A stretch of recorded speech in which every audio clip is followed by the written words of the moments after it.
Hello everyone, welcome to BSP Pharmacy.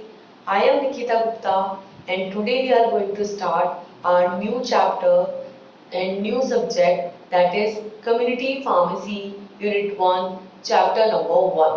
तो इस subject के अंदर हम देखेंगे कि किस तरीके की कम्युनिकेशन स्किल्स हमको बिल्ड करने की ज़रूरत है ताकि हम एक अच्छे फार्मासिस्ट की फॉर्म में प्रॉपरली बिहेव कर सके, प्रॉपरली इथिकली काम कर सके। तो किस तरीके की कम्युनिकेशन स्किल्स यहाँ पे होती हैं जो हमको बिल्ड करने की ज़रूरत है, ठीक है, उनके बारे में हम देखेंगे कि क्यों इस तरीके की हमको कम्युनिटी स्किल्स यहाँ जरूरत है। तो स्टार्ट करते हैं हमारे फर्स्ट यूनिट का फर्स्ट चैप्टर, जिसके अंदर हम कम्युनिटी स्किल्स के बारे में डिस्कस करेंगे। तो सबसे पहले कम्युनिटी स्किल्स की हम बात कर रहे हैं तो सबसे पहले समझो कि कम्युनिकेशन का क्या मतलब है और इस कम्युनिकेशन को किस तरीके से किया जाता है, इसकी कौन कौन किस इसकी स्किल से हम क्या समझते हैं और किस तरीके से इन स्किल्स को क्या किया जाता है, डेवलप किया जाता है। ठीक है, तो सबसे पहले ये देखेंगे कि कम्युनिकेशन होता क्या है।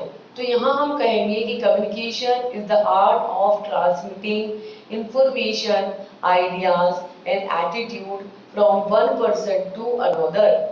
This communication is the process of meaningful interaction among the human being. ठीक है, कम्युनिकेशन से हमारा क्या मतलब है? कम्युनिकेशन एक आर्ट है। क्या आर्ट है?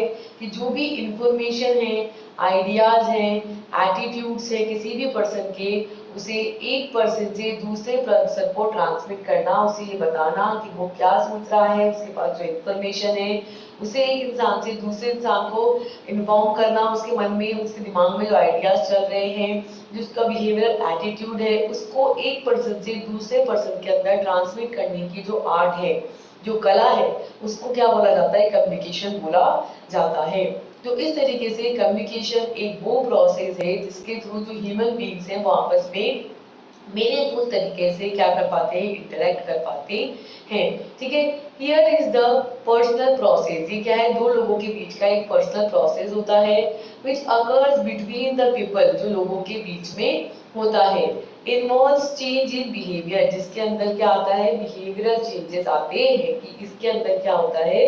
बिहेवियर के अंदर चेंजेस देखने को मिलते हैं, यानी कि जो भी लोग हैं, ठीक है, जो भी पर्सन हैं, उनके बिहेवियर को अंडरस्टैंड करने में हेल्प मिलती है by using the communication.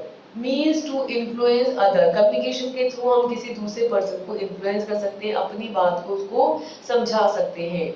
Express of thoughts and emotion through a word and action, communication के थ्रू हम अपने वर्ड्स के थ्रू, अपने एक्शंस के थ्रू जो है, अपने थॉट प्रोसेस को, अपने इमोशंस को सामने वाले पर्सन को क्या कर सकते हैं? एक्सप्रेस कर सकते हैं। It is a tool for controlling and motivating people, ये वो टूल है जिसके थ्रू हम लोगों को मोटिवेट कर सकते हैं, ठीक है, किसी भी चीज में आगे बढ़ने के लिए प्रोत्साहित कर सकते हैं और उनको कंट्रोल भी कर सकते हैं। It is a social and emotional process, ये एक तरीके का सामाजिक और भावनात्मक प्रोसेस है, इमोशनल प्रोसेस होता है।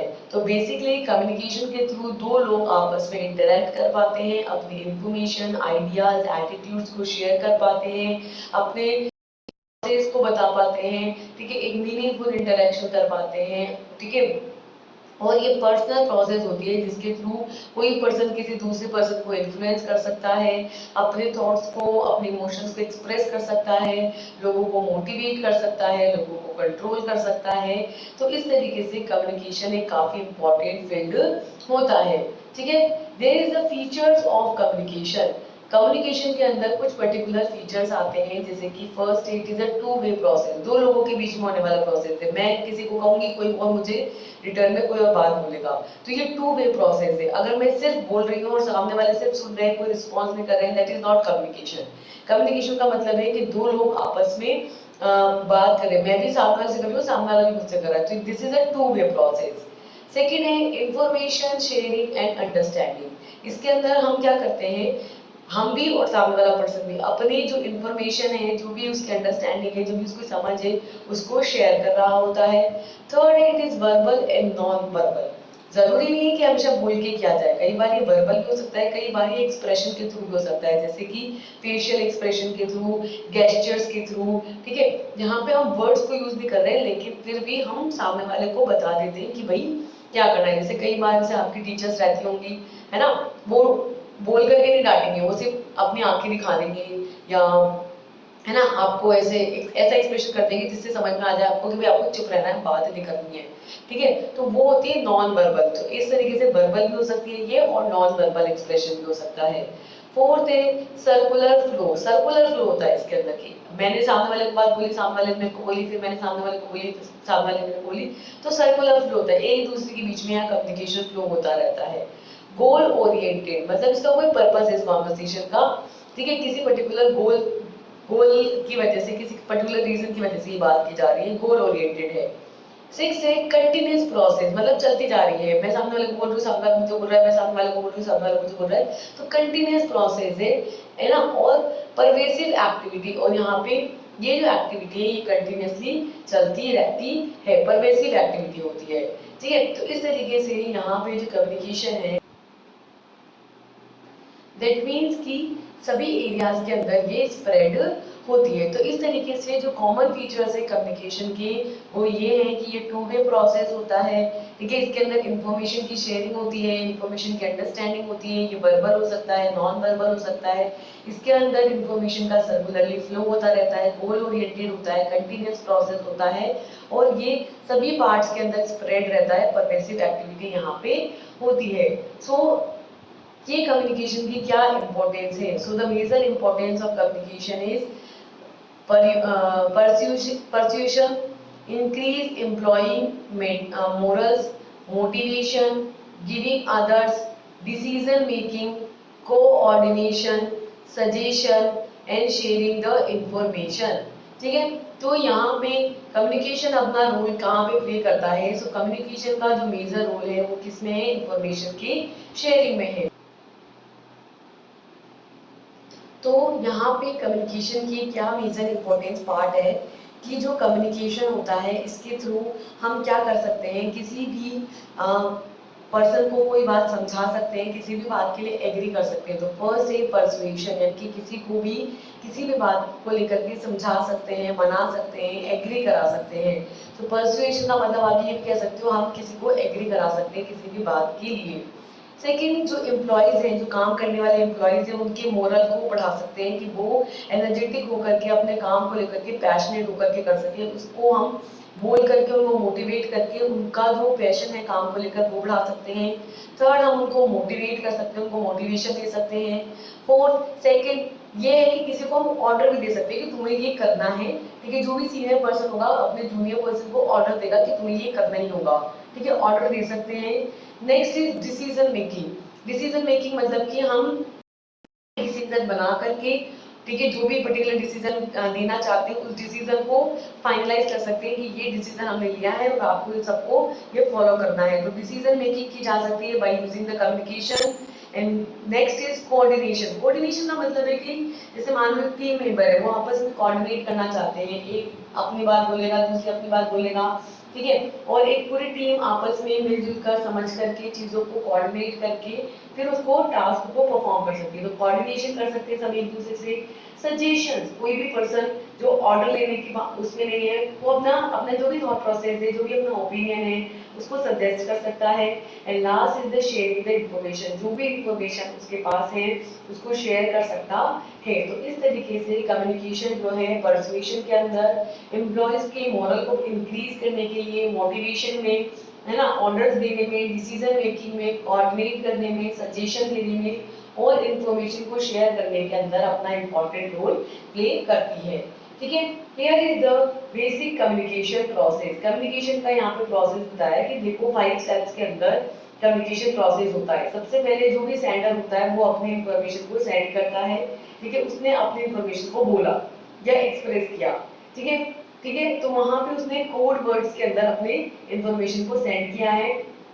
फिर सबसे पहले इसको इनकोड किया जाएगा कि उसने क्या बोला है, उसको इनकोड किया जाएगा, फिर उसको मैसेज चैनल में डाला जाएगा जहाँ पे मैसेज जो है, जैसे मान लो अगर आप किसी भी व्हाट्सएप पे चैट कर रहे हो तो आपने मेरी चीज को सोचा, सोच करके आपने टाइप किया तो बेसिकली आपने कुछ कोड किया। जिस कोड को जो भी जैसे मान लो कि व्हाट्सएप उसको इनकोड करेगा, इनकोड करने के बाद मैसेज चैनल के थ्रू किसी सेकंड पर्सन के व्हाट्सएप पे वो जाएगा। फिर वो क्या करे, वहां पे क्या होगा, उस मैसेज का डिकोड होगा, डिकोड होने के बाद रिसीवर उसको रिसीव कर पाएगा।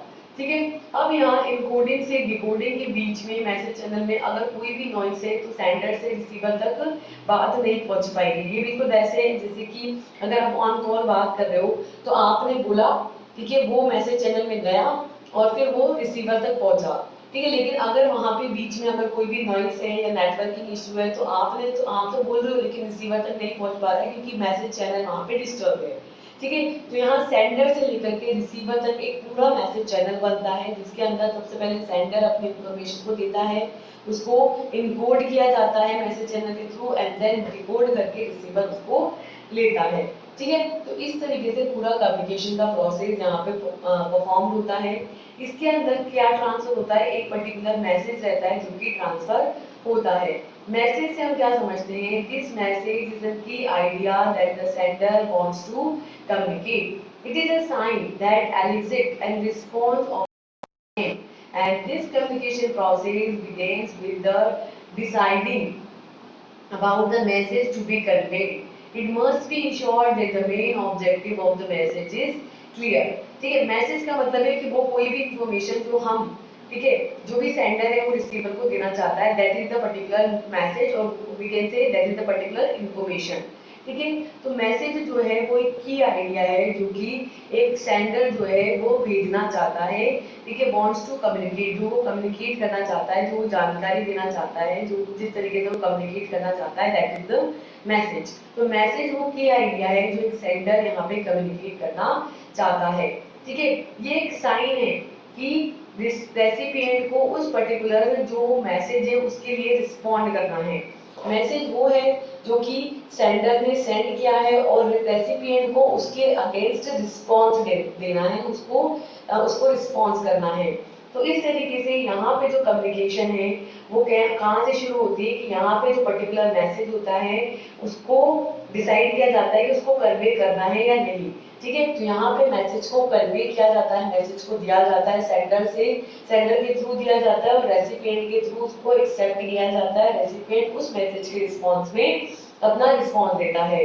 तो यहाँ पे ये इंश्योर करना बिल्कुल मस्ट है कि जो भी मैसेज आप यहाँ पे जो भी सेंडर ने भेजा है वो मैसेज यहाँ पे बड़ा ही क्लियर होना चाहिए कि उसको भेजना क्या है, वो क्या जानकारी देना चाह रहा है, क्या मैसेज या कोई भी जो भी बात वो कम्युनिकेट करना चाह रहा है वो क्या है, वो बहुत ही क्लियर होना चाहिए। तभी रेसिपिएंट उसको इंटेक करेगा, उसको लेगा, उसके रिस्पॉन्स में अपना रिस्पॉन्स देगा।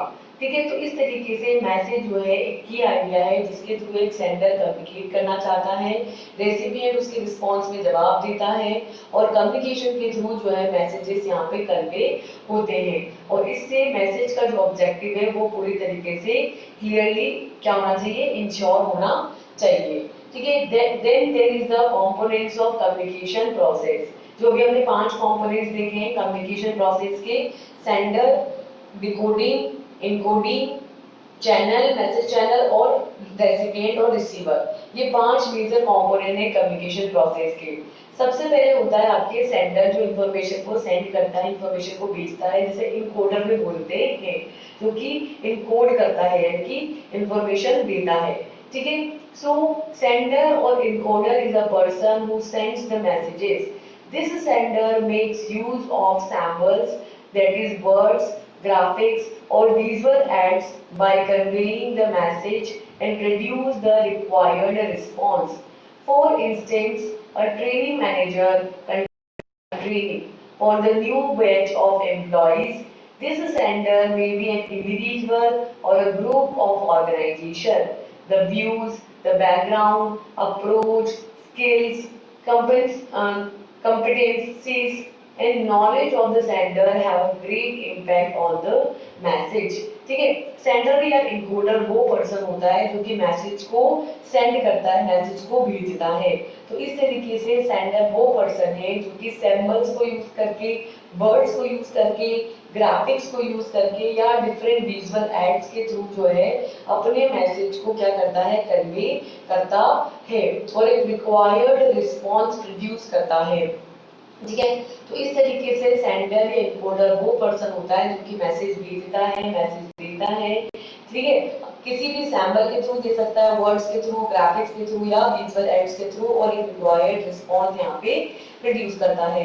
तो इस तरीके से फॉर एन इंस्टेंट एक जैसे मान लो एक अगर एग्जांपल समझे तो जैसे आप लोग यहाँ पे पास आउट हो जाओगे, कुछ लोग यहाँ पे मार्केटिंग करने जाएंगे, तो जब वो मार्केटिंग करने जाएंगे ना तो जो मार्केटिंग मैनेजर होगा यहाँ पे, जो ट्रेनिंग मैनेजर होगा, वो एम्प्लॉइज की जो जो भी नए बैचेस आएंगे उनको ट्रेन करेगा कि किस तरीके से आपको काम करना है, कैसे आपको डॉक्टर्स के साथ बात करनी है, फार्मेसीज के साथ बात करनी है, कैसे आपको अपने प्रोडक्ट को सेल करना है, सेल को इंक्रीज करना है, कैसे अपनी बात को आपको रखना है। तो यहाँ पे एम्प्लॉयज का जो नया बैच आएगा उसको ये क्या करेगा, अपनी इंफॉर्मेशन ट्रांसमिट करेगा, उनको ट्रेन करेगा। तो यहाँ पे सेंडर जो है वो एक इंडिविजुअल पर्सन हो सकता है, या एक ग्रुप ऑफ ऑर्गेनाइजेशन हो सकता है, और ये डिफरेंट व्यूज के थ्रू, अलग अलग व्यूज दिखा करके, बैकग्राउंड दिखा करके, या अलग अलग अप्रोचेस के थ्रू, उनके जो भी अलग अलग स्किल्स हैं उनके थ्रू, ठीक है, उस सेंडर की जो नॉलेज है उसको जो है जो भी ट्रेनीज है उनको ट्रांसमिट करता है, और जितनी उसको नॉलेज होगी, जितनी उसके पास इंफॉर्मेशन होगी, जब उसको वो ब्रिलियंटली अच्छे तरीके से एक्सप्लेन कर पाएगा एज ए मैसेज, जो रिसीवर है उसको दे पाएगा, उसको समझा पाएगा, देन वहां पे एक इफेक्टिव कम्युनिकेशन होगा। इफेक्टिव कम्युनिकेशन का मतलब ये है कि सेंडर जो बात कहना चाह रहा है, समझाना चाह रहा है, वो रिसीवर तक प्रॉपरली उसको समझ आ रही है, उस तक प्रॉपरली पहुंच रही है, तो वहां पे सेंडर ने जो है अच्छे तरीके से अपने मैसेज को ट्रांसमिट किया है। ठीक है, सेकेंड होता है इनकोडिंग, कि जो भी इंफॉर्मेशन उसने दी है उसको इनकोड किया जाता है। That means encoding is a process that information you would like to communicate gets transferred into a form to be sent and decoded by the receiver. encoding वो प्रोसेस होती है जिसके थ्रू जो इंफॉर्मेशन है, ठीक है, जो भी इंफॉर्मेशन है जिसको आपको ट्रांसफर करना है, ठीक है, जिसको कम्युनिकेशन के थ्रू आप करना है रिसीवर तक, तो इनकोडिंग वो प्रोसेस है जिस यहाँ पर इंफॉर्मेशन के थ्रू जो है, कम्युनिकेशन के थ्रू जो है, जो भी आपकी इंफॉर्मेशन है उसको आप सेंड करते हो, उसको आप ट्रांसफर करते हो, और रिसीवर उसको क्या करता है, डिकोड करता है। तो वो डिकोड कर पाए इसके लिए आपको इनकोड करना पड़ेगा। तो पहले इनकोडिंग की जाती है जहाँ पे जो भी आपकी इंफॉर्मेशन है उसको जिस फॉर्म में ट्रांसफर किया जा सकता है उस फॉर्म में ट्रांसफर करते हैं। ये बिल्कुल वैसे है कि जैसे मान लो कि सामने वाले को इंग्लिश समझ में नहीं आती, मैं इंग्लिश में बात कर रही हूँ, तो उस तक वो बात पहुंचेगी नहीं, है ना, क्योंकि वो इनकोड ही नहीं हो रहा। ठीक है, तो क्योंकि वो डिकोड ही नहीं कर पा रहा। तो ये बिल्कुल वैसे कि अगर आपने अपनी बात इस तरीके से रखी है कि सामने वाला उसको नहीं समझ पाए, तो वहां पे प्रॉपरली इनकोडिंग नहीं हुई है। एनकोडिंग और डिकोडिंग सही से होगी तभी वहां पे मैसेंजर से या सेंडर से रिसीवर तक प्रॉपरली जो है इंफॉर्मेशन बात पहुंच पाएगी। तो इस तरीके से इनकोडिंग वो प्रोसेस है जिसके थ्रू इंफॉर्मेशन जो है वो सेंडर के थ्रू प्रॉपरली जो है ट्रांसफर होती है। फिर ये गुजरती है चैनल से, ठीक है, जहां से उस चैनल के थ्रू होते हुए सेंडर से रिसीवर तक इंफॉर्मेशन पहुंचती है। तो चैनल्स क्या है यहाँ पे, channels are the way you convey your message. These channels includes verbal such as telephone, face-to-face conversations as well as non-verbal such as emails and text messaging. Each individual channel has its strengths and weaknesses in terms of communicating. For instance, written medium is chosen when a message has to be conveyed to the small group of people, while an oral medium is chosen when the spontaneous feedback is required from the recipient as misunderstandings are cleared then and there. ठीक है, क्या बोल रहे हैं यहाँ पे, channels क्या हैं, चैनल्स वो तरीका है जिसके थ्रू हम अपने मैसेज को क्या कर सकते हैं, कन्वे कर सकते हैं, मैसेज को हम अपने ट्रांसफर कर सकते हैं। तो ये वो चैनल्स हैं जो दोनों तरीके से हो सकते हैं, वर्बल भी हो सकते हैं, नॉन वर्बल भी हो सकते हैं। वर्बल यहाँ पे हम बोल करके, ठीक है, बोल करके यानी कि बाय द टेलीफोनिक, ठीक है, फोन पे बोल करके, या फेस टू फेस कॉन्वर्सेशन के थ्रू जो अपनी इंफॉर्मेशन है वो सेकंड पर्सन तक भेज रहे होते हैं। या फिर नॉन वर्बल हो सकता है जैसे कि ईमेल्स के थ्रू या टेक्स्ट मैसेजिंग के थ्रू जो है इंफॉर्मेशन सेंडर से रिसीवर को भेजी जाती है। तो ये वर्बल भी हो सकता है, नॉन वर्बल भी हो सकता है, जिसके थ्रू हम अपने इंफॉर्मेशन को, मैसेज को सेंड करते हैं। तो यहाँ पे हर एक इंडिविजुअल जो रहता है वो उसका जो चैनल है, ठीक है, उसका चैनल की जो स्ट्रेंथ है या वीकनेसेस है वो इन टर्म्स ऑफ कम्युनिकेटिव है। यहाँ पे हम ये देखेंगे कि किस तरीके से वो अपनी इंफॉर्मेशन को भेज रहा है। हर इंडिविजुअल का एक चैनल की कुछ स्ट्रेंथ्स हैं, कुछ वहाँ पे स्ट्रॉन्ग पार्ट्स हैं, कुछ वहाँ पे वीकनेसेस हैं। जैसे अगर हम one to one face to face बात करते हैं तो हम सामने वाले के थॉट प्रोसेस को बहुत ब्रिलियंटली समझ पाते हैं, ठीक है, कि वो कब कहाँ कैसे रिस्पॉन्ड करेगा। तो उसकी कुछ स्ट्रेंथ है कि हम सामने वाले को बहुत बेटरली अंडरस्टैंड कर पाते हैं, लेकिन ये काफी टाइम कंज्यूमिंग है। तो हर इंडिविजुअल चैनल के कुछ स्ट्रेंथ हैं, कुछ वीकनेसेस हैं कम्युनिकेशन के टर्म्स में। फॉर एन एग्जाम्पल, अगर हम एक रिटर्न कम्युनिकेशन चूज करते हैं जहाँ पे हम मैसेज को लिख करके फिर वहां पे कन्वे कर रहे हैं किसी स्मॉल ग्रुप ऑफ मीडियम के अंदर, ठीक है, तो वहां पे ये है कि एक बार आपने लिखा और सब तक पहुंच गया पूरे ग्रुप में। जैसे अगर ग्रुप में कोई मैसेज व्हाट्सएप पे आता हो ना, तो एक बंदे ने एक बार लिखा कुछ एक पर्टिकुलर सेकंड्स के अंदर और वो इन्फॉर्मेशन सभी लोगों तक पहुंच गई, ठीक है। तो रिटर्न मीडियम यहाँ पे चूज किया जाता है जब यहाँ पे स्मॉल ग्रुप ऑफ पीपल को इन्फॉर्मेशन भेजनी रहती है, ठीक है। लेकिन अगर मान लो कि मुझे लाखों लोगों को भेजना है, तब ये डिफिकल्ट टास्क बन जाएगा। तो लाखों लोगों को एक जगह इकट्ठा करके सिंपली मैं बोल करके इजीली समझा सकती हूँ, लाखों लोगों तक एक बार पहुंच जाएगी बात। तो ओरल मीडियम तब चूज किया जाता है जब आपको स्पॉन्टेनियस फीडबैक चाहिए, कि मैं बोल रही हूँ, सामने वाले का रिस्पॉन्स मुझे इंस्टेंट समझ में आ जाए, ठीक है। तो जब आपको स्पॉन्टेनियस फीडबैक चाहिए तब वहां पे ओरल मीडियम को चूज किया जाता है, ठीक है। और यहाँ पे रेसिपिएंट से जो भी मिसअंडरस्टैंडिंग्स होती है वो क्लियर हो जाती है। ये बिल्कुल वैसे है कि आप लोग तो बहुत अच्छे से समझते हो कि जब चैटिंग के थ्रू बात करते हैं तब मोस्टली मिसअंडरस्टैंडिंग्स या प्रॉब्लम्स होती है कि नहीं समझ में आ रही कि सामने वाला क्या कहना चाह रहा है। कई बार वो किसी और इंटेंट से बोल रहा होता है और हम कोई और इंटेंट वहां पे ले लेते हैं, कुछ और इंटेंशन समझ लेते हैं। तो जब हम रिटर्न कम्युनिकेशन करते हैं बाय द चैट्स और बाय द मेल्स या बाय द लेटर्स, तो जरूरी नहीं है कि हमने जो बात जिस तरीके से हम बोलना चाह रहे हैं वो सामने वाला वैसे ही समझे, है ना। हमारा वे ऑफ एक्सप्रेशन डिफरेंट हो सकता है और सामने वाले की अंडरस्टैंडिंग अलग हो सकती है। तो वहाँ पे इफेक्टिव कम्युनिकेशन होगा या नहीं इसकी अश्योरेंस नहीं होती। जबकि अगर ओरल है, वन टू वन है या फेस टू फेस कॉन्वर्सेशंस हो रही हैं, ठीक है, ओरल मीडियम के थ्रू हो रही है, बात करके हो रही है, बाय जैसे फोन पे भी अगर इनकेस बात करके हो रही है, तो वहां पे मिसअंडरस्टैंडिंग्स क्लियर हो जाती है और वहां पे क्लियर कम्युनिकेशन देखने को मिलता है। तो यही है हम कह रहे हैं कि भाई चैनल्स जो है वहां पे इंपॉर्टेंट रोल प्ले करते हैं कि किस चैनल के थ्रू आप अपनी इंफॉर्मेशन को ट्रांसमिट कर रहे हैं और रिसीवर उसको एक्सेप्ट कर रहा है। हर चैनल के साथ कुछ स्ट्रेंथ पार्ट है, कुछ वीकन पार्ट है, कुछ उसकी कमजोरियां हैं, कुछ उसकी कमियां हैं, कुछ उसकी स्ट्रॉन्ग स्ट्रेंथ पार्ट है, कुछ उसकी प्लस पॉइंट्स हैं, ठीक है। तो उस बेसिस पर चैनल्स को यहाँ पे डिसाइड किया जाता है कि किस चैनल को किस चैनल के थ्रू हमको अपनी इंफॉर्मेशन भेजनी है। फिर हमने इंफॉर्मेशन भेज दी, चैनल ने भी एक्सेप्ट कर ली। अब इसको क्या करेगा रिसीवर, इन डिकोड करेगा, जो भी इनकोड होकर के आया है उसको डिकोड करेंगे, डिकोड करके रिसीवर तक बात पहुंचेगी। सामने वाले को हमें समझना है कि क्या बोला है। So decoding on the receiving end of the communication, and this stage is just important as encoding. This communication can go to the downhill at this stage if receiver not participating in active listening skills, or if they do not possess enough information to accurately decode the message। जी बिल्कुल ये बात है कि आपने सुना, आपको समझ में नहीं आया, लेकिन जैसे बहुत सारे बच्चे कहते हैं कि मैम समझ नहीं आया, तो बोला तो था ही सही, क्यों समझ में नहीं आया, क्योंकि वो या तो एक्टिव लिसनर नहीं, उसने ध्यान से नहीं सुना, या फिर ऐसा हो सकता है कि उसको जो समझाया गया है, जो बोला गया है, जो बताया गया है, वो उसको समझ में नहीं आया, वो प्रॉपर्ली उसको इनकोड नहीं कर पाया।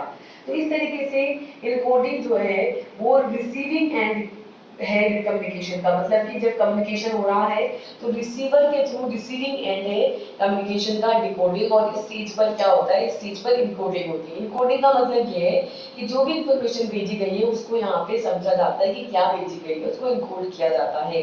कम्युनिकेशन यहाँ पे जो है डाउन हिल में चली जाती है, ठीक है, कि इंफॉर्मेशन अब खत्म हो रही है, ठीक है, इस स्टेज पर डाउन हिल में चली जाती है। अगर अच्छा अगर कम्युनिकेशन की कोई मीनिंग ही नहीं रह जाती, जैसे अगर क्लास में टीचर पढ़ा रहा है और बच्चे सुन ही नहीं रहे, उनको समझ में नहीं आ रहा है, तो वहां पे रिसीवर ने अपना रोल प्ले किया, तो जो कम्युनिकेट किया गया है, जो इन्फॉर्मेशन दी गई है, उसने एक्सेप्ट ही नहीं करी। तो अगर रिसीवर जो है वो एक्टिव लिसनिंग स्किल्स के अंदर पार्टिसिपेट नहीं कर रहा है, या उसको इनफ इंफॉर्मेशन नहीं मिली है जिससे वो एक्यूरेटली मैसेज को डिकोड कर सके, उसको समझ सके, तो वहां पे कम्युनिकेशन जो है एकदम पूरी तरीके से डाउन ग्रेड में चली जाती है, यानी कि उसकी कोई वैल्यू नहीं रह जाती, वो मतलब बोला नहीं बोला एक बराबर हो जाता है। ठीक है। लास्ट है रिसीवर। रिसीवर जो उस इंफॉर्मेशन को रिसीव कर रहा है। So receiver is the person from for whom the message is intended or aimed. The degree to which the decoder understands the message is depend upon the various factors such as knowledge of the recipient, their responsiveness to the message, and reliance of encoder or decoder. ठीक है। तो receiver वो person है जिसके through जो भी message है, ठीक है, उसको यहाँ पे इंटेंड किया जाता है, जिसके लिए मैसेज भेजा जा रहा है, जिसकी जो एम है हमारा, ठीक है, यहाँ पे इंटेंशन क्या है कि उस रिसीवर तक बात को पहुंचाना। तो जिसके लिए इंटेंटेड है वो मैसेज, जिसके लिए ही भेजा जा रहा है, जो ही हमारा एम पर्सन है, ठीक है, जिसके लिए ही वो मैसेज बनाया गया है, उसको दिया जा रहा है, वो पर्सन है रिसीवर। और यहाँ पे जितने अच्छे से उसने मैसेज को डिकोड किया होगा, उतने ही ज्यादा वो उस मैसेज को समझेगा। ये मैसेज की डिकोडिंग किस बात पर डिपेंड करती है, रेसिपिएंट की खुद की समझ कितनी है, नॉलेज कितनी है, उसकी खुद की अंडरस्टैंडिंग कितनी है, वो मैसेज को लेकर के कितना रिस्पॉन्सिव है, कितना वो उसको समझ पा रहा है। ठीक है। और यहाँ पे कितने अच्छे से इनकोडिंग हुई है, कितने अच्छे से डिकोडिंग हुई है, समझाने वाले से इतने अच्छे से समझाया है नहीं समझाया है, और समझने वाले ने भी अच्छे से समझाया है नहीं समझा।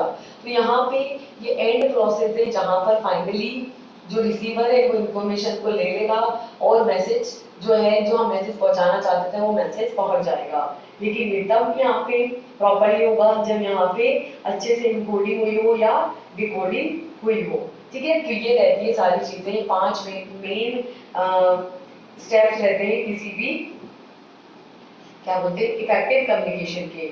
और लास्ट में इफेक्टिव कम्युनिकेशन का जाता है फीडबैक, कि ये प्रॉपर्ली हुई है या नहीं। अब बहुत सिंपल सी बात है, अगर रिसीवर को प्रॉपर्ली बात समझ में आ गई होगी तो वो क्या करेगा, आगे अपना फीडबैक देगा, उसका रिस्पॉन्स देगा।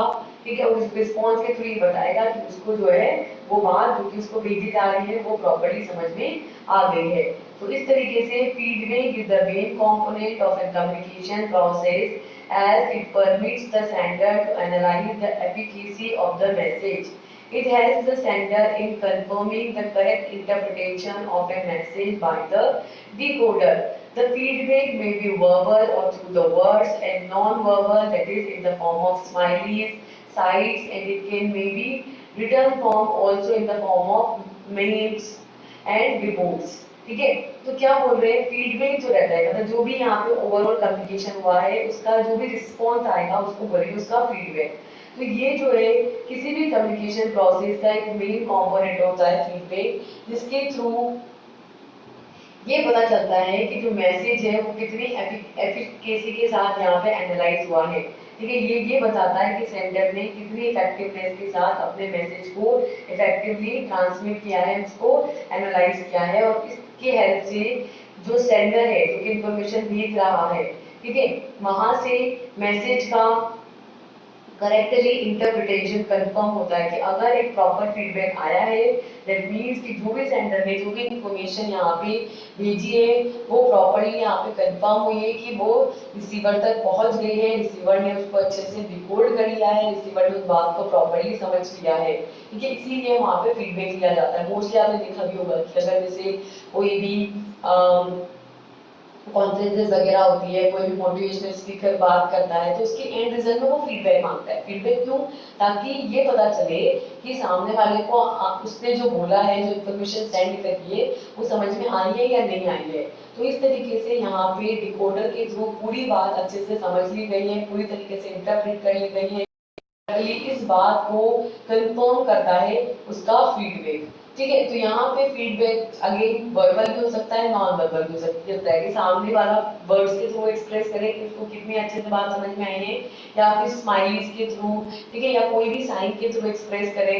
और ये जो है रिटर्न फॉर्म में भी हो सकता है, जैसे कि मेमोस फॉर्म में या रिपोर्ट फॉर्म में भी रिपोर्ट बना के दी कि क्या क्या वहाँ पे समझाया गया है, तो रिपोर्ट के थ्रू या मेल्स के थ्रू भी ये हो सकता है। ठीक है, तो ये ओवरऑल फीडबैक रहता है उस पर्टिकुलर इंफॉर्मेशन का जो उसको दी गई है। ठीक है, अब नेक्स्ट है कि what is the communication and there is the some barrier. भाई हमने कहा कि पूरा सेंडर से लेकर के रिसीवर तक पूरी इंफॉर्मेशन का पहुंचना और उसके रिसीवर के थ्रू उसका फीडबैक दिया जाना इज ए कम्युनिकेशन। लेकिन अगर यहाँ पे इस बीच में कोई भी बैरियर आ जाता है तो वो प्रॉपर कम्युनिकेशन नहीं हो पाता। तो यहाँ पे कम्युनिकेशन की बैरियर से हमें क्या समझते हैं, कौन कौन से कम्युनिकेशन के अंदर बैरियर हो सकते हैं और उसको कैसे कैसे हम ओवरकम कर सकते हैं, इसको हम नेक्स्ट यहाँ पे डिस्कस करेंगे। So next is the what is the communication and what are the barriers of communication. So communication is an activity of conveying a meaningful information. It requires a sender, a message or an intended recipient. This barrier is an obstacle in a place that prevents us from completing a certain task. This communication barrier can be defined as the aspects or conditions that interfere with an effective change of ideas and thoughts। ठीक है, क्या बोल रहे हैं कि communication वो activity है जिसके थ्रू हम अपनी मीनिंगफुल इंफॉर्मेशन को सेंड करते हैं via the sender to the recipient और रिसीवर। तो यहाँ पे हमें तीन मेजर चीजें चाहिए, एक तो सेंडर, ठीक है, एक मैसेज जिसको हमें ट्रांसमिट करना है और एक रिसीवर जिसको एक्सेप्ट करेगा। तो तीन तो मेजर है, बाकी एक चैनल है जिसके थ्रू सेंडर से रिसीवर तक इंफॉर्मेशन पहुंच रही है और क्या पहुंच रहा है, वो मैसेज पहुंच रहा है। अब यहाँ पे बैरियर जो है, बैरियर एक ऑब्स्टिकल है जो कि इस पर्टिकुलर टास्क को कंप्लीट होने से रोकता है। ठीक है, यहाँ पे कम्युनिकेशन बैरियर से हम क्या समझते हैं, कम्युनिकेशन बैरियर का मतलब है कि अगर कोई भी एस्पेक्ट या कोई भी जो कंडीशन है वो किसी भी आइडिया को, किसी भी थॉट को इफेक्टिवली एक्सचेंज नहीं होने दे रहा है। ठीक है, ये सेंडर से रिसीवर तक इंफॉर्मेशन नहीं जा पा रही बाय किसी भी रीजन की वजह से, कोई भी एस्पेक्ट हो सकता है, कोई भी कंडीशन हो सकती है, तो उसको बोलते हैं हम कम्युनिकेशन बैरियर। ठीक है, सो यहाँ पे there is a certain types of barrier. यहाँ पे कम्युनिकेशन के अंदर कुछ पर्टिकुलर टाइप ऑफ बैरियर होते हैं, जैसे कि physical barrier, cultural barrier, language barrier, emotional barrier, gender, organisational barrier and perceptual barrier. ठीक है, तो 7 मेजर बैरियर्स यहाँ पे डिफाइन किए गए हैं। पहला होता है फिजिकल बैरियर, जिसमें फिजिकली बात नहीं पहुंच पा रही। कल्चरल बैरियर, तो अलग अलग कल्चर से बिलोंग करते हैं इसलिए बात समझ में नहीं आ रही। लैंग्वेज बैरियर, कि एक अलग लैंग्वेज में बोल रहा है, सामने वाले को लैंग्वेज जो वो बोल रहा है वो समझ में नहीं आती, तो लैंग्वेज बैरियर। इमोशनल बैरियर, जहाँ पे अपनी इमोशंस की वजह से वो प्रॉपर्ली एक्सप्रेस नहीं कर पा रहा है। जेंडर बैरियर, कि मेल फीमेल की जो थॉट प्रोसेस है वो डिफरेंस है, इसलिए इफेक्टिव कम्युनिकेशन नहीं हो पा रहा है। ऑर्गेनाइजेशनल बैरियर, ऐसे ऑर्गेनाइजेशन में काम कर रहे हैं जहाँ पे अपनी बात को एम्प्लॉय प्रॉपर्ली ऑर्गेनाइजेशन को नहीं बोल पा रहा है, नहीं समझा पा रहा है। एंड परसेप्चुअल बैरियर, कि हर इंसान का एक पर्टिकुलर परसेप्शन होता है, वो उसी तरीके से सोचता है, उसी तरीके से काम करता है और सामने वाले के परसेप्शन को, उसके थॉट प्रोसेस को, उसके माइंडसेट को नहीं समझ पाता, तो वहां पे भी परसेप्चुअल बैरियर देखने को मिलता है। तो नेक्स्ट देखेंगे हम कि कौन कौन से बैरियर से और किस तरीके से इन्हें हम ओवरकम कर सकते हैं। तो सबसे पहले है फिजिकल बैरियर। फिजिकल बैरियर का क्या मतलब है, physical barriers lead to the disturbance in the immediate situation which can interfere in the course of an effective communication. Some of them are easy to alter, whereas some may prove to be enough obstacles in the process of effective communication। ठीक है, क्या बोल रहे हैं कि जो physical barrier है वो किससे रिलेटेड है, जो भी इमीडिएट सिचुएशन है। ठीक है, जो इमीडिएटली जो सिचुएशन यहाँ पे हो रही है, अगर उसमें कोई डिस्टर्बेंस हो रहा है, ठीक है, जैसे कि मान लो कि मैं बोल रही हूँ, समझा रही हूँ और उस टाइम पे कोई आकर के ऐसे आवाज करने लग जाए, ठीक है, या जिस मीडियम के थ्रू, जैसे मान लो कि मैं टेलीफोनिक इंटरव्यू में बात कर रही हूँ या टेलीफोन के थ्रू बात कर रही हूँ, तो टेलीफोन में डिस्टर्बेंस आ गया, ठीक है, या फिर कोई भी पर्सन है जिसको मैं बोल रही हूँ वो फिजिकली इनकेपेबल है मेरी बात को समझने में, या फिर उसको हियरिंग प्रॉब्लम है या उसको बोलने में दिक्कत है, तो इस तरह की जो सिचुएशंस होती है ना वो फिजिकल बैरियर के अंदर काउंट होती है। तो क्या बोल रहे हैं कि फिजिकल बैरियर जो है वो इमीडिएट सिचुएशन के अंदर जब कोई डिस्टरबेंस होता है तो दैट इज फिजिकल बैरियर, जो कि यहाँ पे इफेक्टिव कम्युनिकेशन के अंदर इंटरफेयर करती है, इफेक्टिव कम्युनिकेशन को नहीं होने देती है। ठीक है, इस तरीके से इनको इनमें से कुछ ऐसे बैरियर है जिनको इजीली अल्टर किया जा सकता है, इजीली चेंज किया जा सकता है, क्योंकि कुछ यहाँ पे टफ ऑब्स्टिकल्स होते हैं इसके अंदर, इफेक्टिव कम्युनिकेशन के अंदर कुछ यहाँ पे टफ डिफिकल्ट ऑब्स्टिकल्स होते हैं, कुछ डिफिकल्ट प्रॉब्लम्स होती है जिसको सॉल्व नहीं किया जा सकता। तो कुछ तो इजी होते हैं जिनको इजीली चेंज किया जा सकता है, इजीली सॉल्व किया जा सकता है, जबकि कुछ यहाँ पे टफ ऑब्स्टिकल्स होते हैं जिनको इजीली सॉल्व नहीं किया जा सकता इफेक्टिव कम्युनिकेशन के लिए। So next is the factors which are causing the physical barrier. Next यहाँ पे बताए गए हैं कौन कौन से फैक्टर्स हैं जो कि फिजिकल बैरियर्स के लिए रिस्पॉन्सिबल हैं। फर्स्ट है डिफेक्ट्स इन द मीडिया, कि जिस मीडिया के थ्रू आप बात इंफॉर्मेशन को ट्रांसमिट कर रहे हैं उसी के अंदर डिफेक्ट है। सेकेंड है डिस्ट्रैक्शन इन द एनवायरनमेंट, ऐसे एनवायरनमेंट में बात बताई जा रही है जहाँ पे बहुत ज्यादा डिस्ट्रैक्शन हो रहा है, तो सेकेंड है distraction in the environment. Third है डिस्टेंस, कि बहुत ज्यादा डिस्टेंस में जो बोल रहा है और जो सुन रहा है उसके बीच में बहुत ज्यादा डिस्टेंस है, तो उस तक बात पहुंच ही नहीं पा रही है, तो बहुत ज्यादा डिस्टेंस का होना। फोर्थ है इग्नोरेंस ऑफ द मीडियम, जिस मीडियम के थ्रू बात बोली जा रही है उस मीडियम को इग्नोर कर रहा है रिसीवर, सुन ही नहीं रहा, ध्यान ही नहीं उसका, इग्नोर कर रहा है। और फिफ्थ है फिजिकल डिसेबिलिटी, फिजिकल डिसेबिलिटी का मतलब है कि या तो बोलने वाला बोल करके समझा नहीं पा रहा या अपने आप को एक्सप्रेस नहीं कर पा रहा, तो एक्सप्रेस करने में या बात को बताने में उसको डिसेबल है, या फिर उसको सुनने में समझने में दिक्कत है ना, तो या तो उसको एक्सप्रेस करने में दिक्कत है या उसको रिसीव करने में दिक्कत है, तो वहां पे फिजिकल अगर कोई डिसेबिलिटी है that is also considered into the physical barrier. तो 5 मेजर फैक्टर्स है जो फिजिकल बैरियर्स के लिए रिस्पॉन्सिबल है। Defects in the media, distraction in the environment, distance, ignorance of the medium and physical disability. अब नेक्स्ट चीज है हाउ टू ओवरकम, कैसे इसको ओवरकम किया जा सकता है, कैसे इसको सॉल्व किया जा सकता है। तो अगेन 5 मेथड है जिसके थ्रू इसको ओवरकम किया जा सकता है। फर्स्ट है to be updated with the latest technology, latest technology के साथ अगर पर्सन जो है रिसीवर अपडेट रहेगा तो उसको जो बात बोली जा रही है समझाई जा रही है उसको समझ में आएगी। सेकंड है चूजिंग अ सुटेबल एनवायरनमेंट, अगर जिस एनवायरनमेंट में प्रॉब्लम है जिसमें इंफॉर्मेशन दी जा रही है तो वहां पे उस एनवायरनमेंट को चेंज करने की जरूरत है, एक सुटेबल एनवायरनमेंट क्रिएट करने की जरूरत है जहाँ पे इफेक्टिवली कम्युनिकेशन किया जा सके। थर्ड है रिमूविंग द ऑब्स्टिकल, जो भी बाधा आ रही है जो भी बैरियर आ रहा है उस बैरियर को, उस ऑब्स्टिकल को रिमूव करने की जरूरत है। फोर्थ है making the signs easier to read, for an example you could supplement the written sign with the pictures and these were signs। ठीक है, यहाँ पे हम साइन बना करके जैसे अगर जैसे मान लो किसी को फिजिकल बैरियर है, ठीक है, मतलब वो फिजिकली डिसेबल है, तो फिर वहां पे वो साइन के थ्रू कुछ पर्टिकुलर साइंस के थ्रू एक्सप्रेशंस के थ्रू जो है चीजों को बताएगा, चीजों को पढ़ेगा।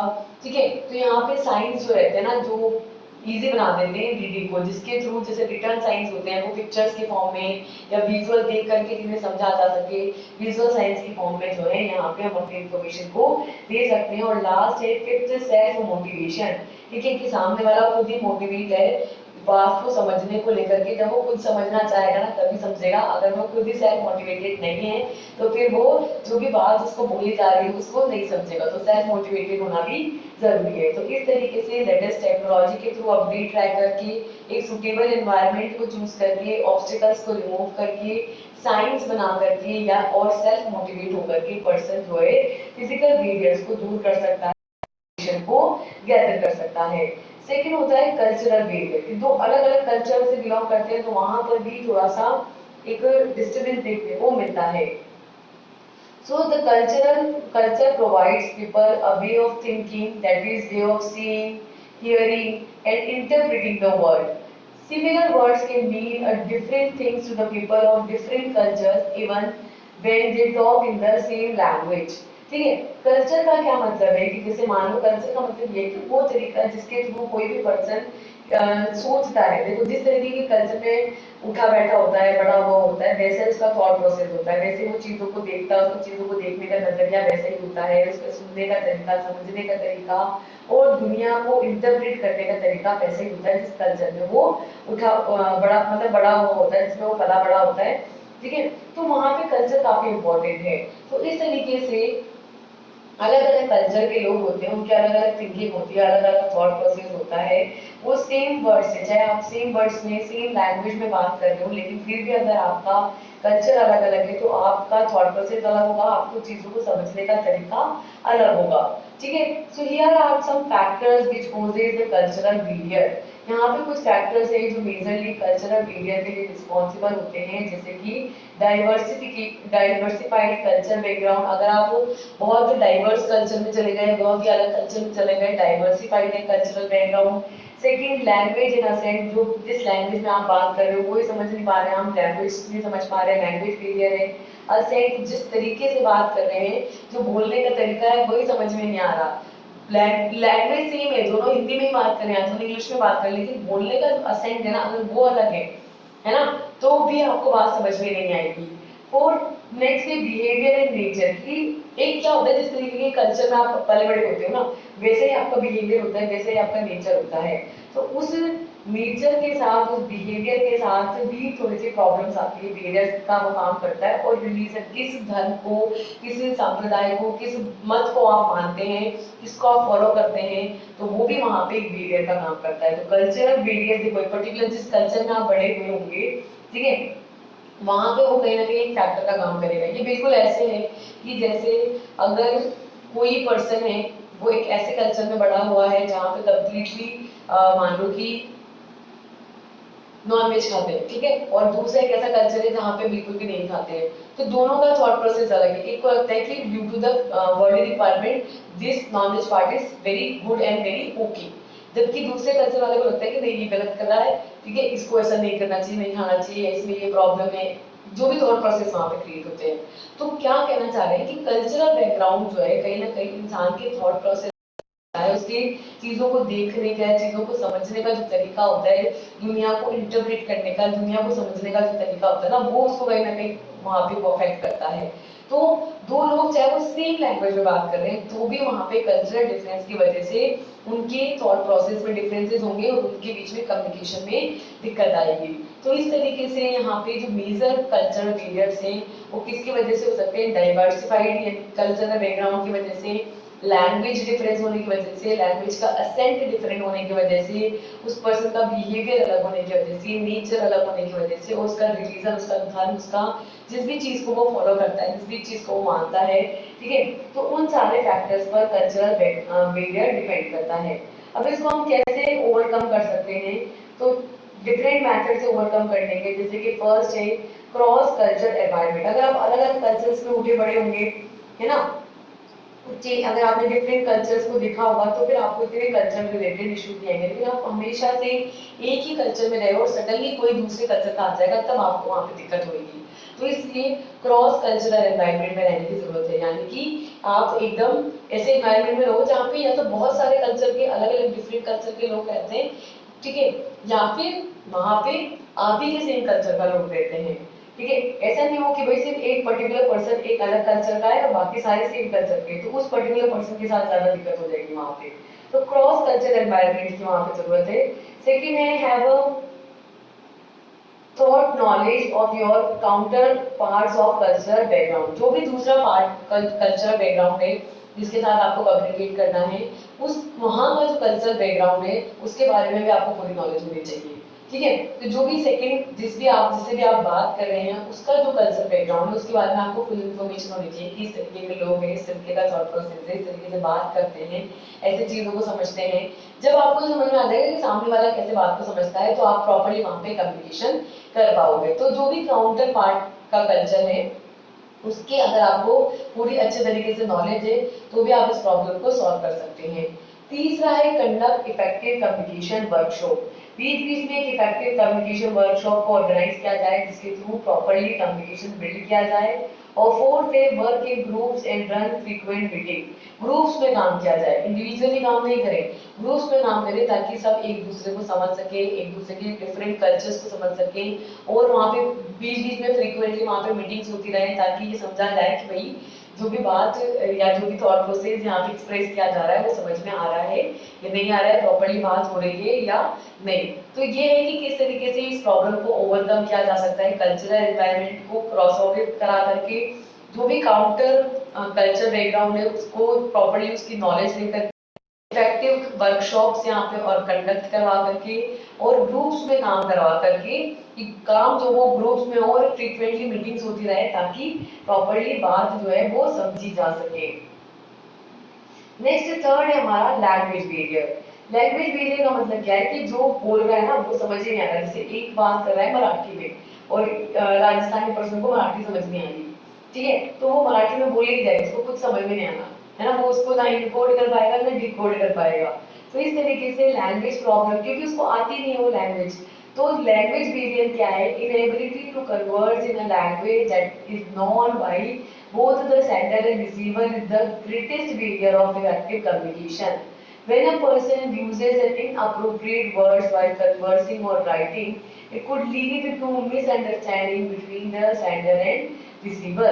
ठीक है, लैंग्वेज बैरियर का मतलब ये है कि उस लैंग्वेज के अंदर बात की जा रही है जिसके बारे में सेंडर और रिसीवर दोनों को पूरी नॉलेज नहीं है, वो नहीं समझ पाते, या तो बोलने वाला बोल के खत्म हो गया, सामने वाले को समझ ही नहीं आया, ठीक है। तो इस तरीके से सेंडर और रिसीवर दोनों के बीच में अगर उस लैंग्वेज में बात की जा रही है जिसको वो दोनों नहीं जानते, तो ये एक बहुत बड़ा प्रॉब्लम है इफेक्टिव कम्युनिकेशन के अंदर, ठीक है। तो यहाँ पे जब कोई एक पर्सन इन अप्रोप्रिएट वर्ड्स के अंदर बात करता है, जब वो बात कर रहा है या जब वो लिख रहा है, तो इन अप्रोप्रिएट वर्ड्स को चूज कर रहा है, तो उसकी वजह से सेंडर और रिसीवर के बीच में एक मिसअंडरस्टैंडिंग हो सकती है, ठीक है। वो एक बात वहां पे समझने में दिक्कत आ सकती है, तो उसको बोलते हैं language barrier. So there is the some factors which causing this language barrier. कुछ फैक्टर्स हैं जो लैंग्वेज बैरियर करते हैं, जैसे कि multi language, region, inadequate vocabulary and interpreting differences, ठीक है। तो यहाँ पे मेजर फैक्टर्स क्या है? मल्टी लैंग्वेज की, यहाँ पे अलग अलग लैंग्वेजेस के अंदर, मल्टीपल लैंग्वेजेस के अंदर जो है पर्सन जो है वो बात कर रहा है, मल्टीपल लैंग्वेजेस में बात कर रहा है, तो भी आपको नहीं समझ में आएगा। एक पर्टिकुलर लैंग्वेज जिसमें वो इफेक्टिवली बोल सकता है, रिसीवर समझ सकता है, सिर्फ उसी लैंग्वेज में बात हो रही हो, ठीक है। ये मेजरली वो प्रॉब्लम्स उन लोगों के साथ प्रॉब्लम होती है जो अलग अलग कल्चर बैकग्राउंड से निकल के आते हैं, तो उनकी लैंग्वेज में सारे कल्चर की लैंग्वेजेस मिक्स हो जाती है, तो वहां पे वो मल्टी लैंग्वेज यूज कर रहा होता है, तो कुछ चीजें समझ में आ रही होती है, कुछ चीजें नहीं समझ में आ रही होती है, तो मल्टी लैंग्वेज एक प्रॉब्लम है। रीजन कि किस रीजन से वो बिलोंग करता है, ठीक है। अब कोई बंदा है जो चेन्नई से आया है, वो तमिल में बात कर रहा है, तो किसी नॉर्थ के पर्सन को या किसी ईस्ट के पर्सन को उसकी बात समझ में नहीं आएगी, क्योंकि वो उस रीजन से बिलोंग करता है, वहां पे ऐसी लैंग्वेज बोलते हैं, वहां पे दूसरी लैंग्वेज बोलते हैं, तो उसको समझ में आएगी, तो रीजन वहां पे इंपॉर्टेंट रीजन बन जाता है, ठीक है। इनएडिक्वेट वोकैबुलरी की वोकैबुलरी जो वर्डिंग्स हैं वो उसने प्रॉपर्ली एक्सप्रेस नहीं करे, इनएडिक्वेट है वहां पे वोकैबुलरी। और इंटरप्रेटिंग द डिफरेंस की वहां पे समझ में नहीं आ रहा है कि भाई क्या डिफरेंस है, क्या बोलना चाह रहा है, क्या क्या कहना चाह रहा है, तो डिफरेंस भी इंटरप्रेट जो है सही से नहीं हो रहे हैं। तो मेजर फैक्टर्स है लैंग्वेज वेरिएंट के अंदर multi language, region, inadequate vocabulary और इंटरप्रेटिंग द डिफरेंस, ये मेजर फैक्टर्स है किसके अंदर? लैंग्वेज वेरिएंट के अंदर। Clear? Next is how to overcome, कि किस तरीके से हम इस लैंग्वेज बैरियर को रिजॉल्व कर सकते हैं, इसको ओवरकम कर सकते हैं। तो फर्स्ट है स्पीक स्लोली एंड क्लियरली। देखो अगर लैंग्वेज प्रॉब्लम है ना, तो अगर आप धीरे धीरे बोलोगे ना तो सामने वाले को समझ में आ जाएगी, तो अगर आप क्लियरली बात कर रहे हैं, धीरे धीरे बोल रहे हैं, तो सामने वाले को चाहे लैंग्वेज डिफरेंस होगा तो भी समझ में आ जाएगी कहना क्या चाहता है, ये तो समझ जाएगा। सेकेंड है आस्क फॉर क्लैरिफिकेशन। अगर नहीं समझ में आ रही है तो क्लैरिफिकेशन के लिए पूछ लो कि भाई आपकी बात नहीं समझ में आई है, प्लीज आप एक बार ये तो रिपीट कर दीजिए, क्लैरिफाई कर दीजिए, इसको दोबारा से समझा दीजिए, ठीक है। तो क्लैरिफिकेशन के लिए आप पूछ सकते हैं। थर्ड है frequently check for the understanding. बीच बीच में पूछते रहो कि समझ में आ रहा है कि नहीं आ रहा है, तो अंडरस्टैंडिंग के लिए बीच बीच में पूछते रहो। फोर्थ है बी स्पेसिफिक। जो बात बोली है एक्चुअल में स्पेसिफिक वही बात बोलो, बहुत सारी चीजें मत बोलो क्योंकि वैसे ही समझ में नहीं आ रहा है ना, तो वहां पे जरूरी है कि थोड़ा कम बोलो और ऐसी बात बोलो कि सामने वाले को समझ में आ जाए, स्पेसिफिक हो आप अपने चीजों को लेकर के। नेक्स्ट फिफ्थ है choose your medium of communication effectively. और पहले लैंग्वेज बैरियर है तो वहां पे जो भी आपका कम्युनिकेशन का जो भी मीडियम आप चूज कर रहे हो वो ऐसा चूज करो कि वहां पे इफेक्टिवली बात, जैसे अगर वर्ड्स नहीं समझ में आ रहे तो एक्सप्रेशन से समझ में आ जाए, इंसान दिख रहा हो ताकि एक्सप्रेशन से समझ में आ जाए, तो कम्युनिकेशन का मीडियम वहां पे इफेक्टिवली चूज करना है। बी पेशेंट, ठीक है, शांत रहना है, बात चीज को समझने की आराम से कोशिश करनी है। तो इस तरीके से धीरे धीरे बोल करके, क्लियरली बोल करके, क्लैरिफिकेशंस के लिए पूछ करके, ठीक है, एक अंडरस्टैंडिंग बिल्ड करके, अंडरस्टैंडिंग हो रही है या नहीं हो रही उसको चेक करके, स्पेसिफिक होकर के चीज़ों के बारे में और कम्युनिकेशन के मीडियम के बारे में इफेक्टिवली होकर के, पेशेंट होकर के हम जो प्रॉब्लम है हमारी कम्युनिकेशन की उसको रिजॉल्व कर सकते हैं। ठीक है, नेक्स्ट है इमोशनल बिहेवियर। ठीक है, इमोशनल बिहेवियर से क्या समझते हैं? The emotional state may be influence your capacity to make yourself understood and hamper your understanding to the others. Many times the emotional barriers on your part or the part of the person you are speaking which may inhibit your ability to communicate on a effective level. There is some factors which causing the emotional barrier are the fear, insecurity, mistrust and stress. Emotional behaviour का मतलब है कि इंसान की emotional state वो नहीं है कि वो बात को समझ सके, तो भी वहां पे इमोशनल बिहेवियर क्रिएट होगा। तो इमोशनल स्टेट का मतलब ये है कि आपकी, जैसे आपका इमोशनल स्टेट होगा ना, जैसे आपकी कैपेसिटी होगी किसी भी बात को समझने की, ठीक है, और उसको किसी और को समझाने की, उसको किसी और को इफेक्टिवली बताने की, आपकी इमोशनल स्टेट भी मैटर करती है कि समझने वाला समझ पाएगा या नहीं, या बताने वाला, एक्सप्रेस करने वाला एक्सप्रेस कर पाएगा या नहीं। ठीक है, तो कई बार यहाँ पे किसी भी पर्सन के केस में इमोशनल बिहेवियर एक बहुत ही बड़ा फैक्टर बन जाता है कि जब वो बोल रहा है, ठीक है, तो हो सकता है कि वो इफेक्टिवली नहीं अपने आप को एक्सप्रेस कर पाए, एक इफेक्टिव लेवल के अंदर वहां पे अपने आप को कम्युनिकेट कर पाने में एबल ना हो, तो ये एक मेजर प्रॉब्लम हो सकती है। यहाँ पे अलग अलग फैक्टर्स हैं जो कि इमोशनल बिहेवियर्स के लिए रिस्पॉन्सिबल होते हैं, जैसे कि फियर, उसको किसी बात का डर है, ठीक है, वो घबराया हुआ है, इनसिक्योर है, इनसिक्योर होने की वजह से भी अपनी बात को एक्सप्रेस नहीं कर पा रहा है, ठीक है, मिसट्रस्ट, उसको सामने वाले पे भरोसा ही नहीं है, तो वो भी उस केस में भी उसका अंदर से इमोशन ऐसा है कि वो उस पर ट्रस्ट नहीं कर पा रहा है, तो भी वो बोल सकता है, समझा सकता है, सामने वाला समझ सकता है, लेकिन फिर भी वो बोलेगा नहीं, उसको ट्रस्ट ही नहीं है उस पर, या वो स्ट्रेस कंडीशन में है, वो खुद ही इतना स्ट्रेस है कि वो चीज़ों को प्रॉपरली एक ऑर्गेनाइज मैनर में नहीं एक्सप्रेस कर पा रहा है। तो ये मेजर इमोशनल प्रॉब्लम्स यहाँ पे इमोशनल बिहेवियर की फॉर्म में देखने को मिलते हैं। अब इसको कैसे ओवरकम किया जा सकता है कि इमोशनल स्ट्रेस के लेवल को कम करके, ठीक है, एक ट्रस्ट बिल्ड करके और चीजों को बेटरली एक्सप्रेस करके, फील रिलैक्स होकर के क्या किया जाए, अपनी बात को एक्सप्रेस किया जाए। तो इसके अंदर फर्स्ट है motivation and commitment to the change. ठीक है, कि अगर पर्सन मोटिवेट है कि भाई मुझे ये बात बोलनी है, समझानी है, एक्सप्रेस करनी है, और वो चेंज को चाहता है, चेंज को कमिटमेंट करता है कि मुझे ये, तो भी वो वहां पे अपनी बात प्रॉपर्ली बोल सकता है। सेकेंड है पीयर एंड मेंटर सपोर्ट, जो भी उसके मेंटर्स है, उसको डर है, ठीक है, इनसिक्योरिटी है, तो जो भी उसके मेंटर्स है, जो उसके सीनियर पार्ट्स है, उसको सपोर्ट कर रहे हो। एंड थर्ड है प्रैक्टिस एक्सप्रेसिंग रिकॉग्निशन, कि लोगों के एक्सप्रेशंस को वो समझ सकता हो, कि भाई उसको प्रैक्टिस हो कि लोगों के फेशियल एक्सप्रेशंस को, लोगों की बात को, उनके वर्ड से ज्यादा उनके एक्शंस के थ्रू समझ सकने में कैपेबल हो, तो भी वो क्या कर सकता है, इफेक्टिवली वहां पे कम्युनिकेट कर सकता है। तो इस तरीके से ये मेजर प्रॉब्लम्स है, मेजर बैरियर्स है जो कि इफेक्टिव कम्युनिकेशन में प्रॉब्लम करते हैं। तो इसी के साथ हमारा ये चैप्टर, सॉरी ये लेक्चर होता है यहाँ पर कंप्लीट। अब इसके अंदर हमको कुछ और चीजें देखनी है, जैसे कि जो नेक्स्ट रहेगा हमारा, उसके अंदर हम देखेंगे और वेरियर्स, जैसे कि जेंडर वेरियर, ठीक है, और ऑर्गेनाइजेशनल वेरियर्स, परसेप्चुअल वेरियर्स, और फिर हम देखेंगे कि कैसे यहाँ पे परसेप्शन क्या होता है। जैसे हम एक और बात कहते हैं कि परसेप्शन भी बहुत इंपॉर्टेंट है, कि सामने वाले का क्या परसेप्शन, कैसे वो चीजों को परसीव करता है, कैसे चीजों को लेता है, ठीक है, तो कैसे वो विजुअली चीजों को लेता है, उसका लैंग्वेज क्या है चीजों को एक्सप्रेस करने का, ठीक है, उसके क्या पास्ट एक्सपीरियंसेस रहे हैं, वो भी कहीं ना कहीं उसके मेंटल स्टेट को, उसकी थॉट प्रोसेस को अफेक्ट करते हैं, वो कैसे चीजों को प्री जज कर रहा है, उसकी क्या फीलिंग्स है, किस एनवायरनमेंट से वो आया है। तो ये सारी चीजें जो है कहीं ना कहीं इंसान के परसेप्शन को अफेक्ट करती है, उसके थॉट प्रोसेस को अफेक्ट करती है, और जिस तरीके से वो चीजों को समझता है उसको अफेक्ट करती है। तो इन सारी चीजों को डिस्कस करेंगे हम नेक्स्ट लेक्चर के अंदर। तो मिलते हैं नेक्स्ट लेक्चर में। Till then, thank you and all the best, bye bye.